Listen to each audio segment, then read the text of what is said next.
Des retrouvailles remplies d'émotions à la sortie du commissariat du 13e arrondissement de Paris.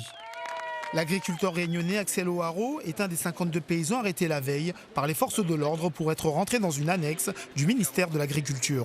Et je ne sais pas pourquoi mettre 52 syndicalistes agricoles en garde à vue. Est-ce que ça s'est déjà fait ici dans l'Hexagone? Je ne sais pas. Mais c'est pas normal. C'est pas normal. On peut défendre notre profession et on est venu en garde à vue. On n'est pas venu casser. On est venu apporter une revendication juste. Et voilà, on est en garde à vue.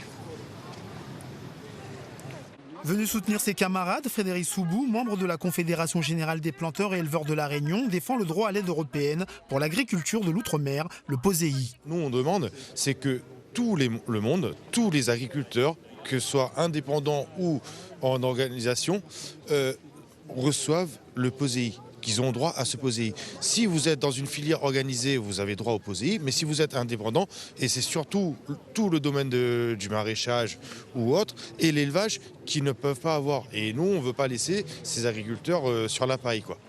La centaine de militants et membres de la Confédération paysanne, de la CGT, de Solidaires et d'autres associations écologistes ont tenu à apporter leur soutien aux agriculteurs d'outre-mer. Les territoires d'outre-mer étaient présents pour eux réclamer aussi une meilleure considération de leur agriculture et notamment une forte évolution des aides de la PAC qu'on appelle le POSEI, auquel qu'ils demandent. Oui, donc on était mobilisés pacifiquement, il n'y a pas eu de dégradation, rien du tout, et on se retrouve avec des gens en garde à vue. Après cet épisode douloureux pour les uns, la détermination reste intacte. Le combat pour la cause agricole reste toujours d'actualité.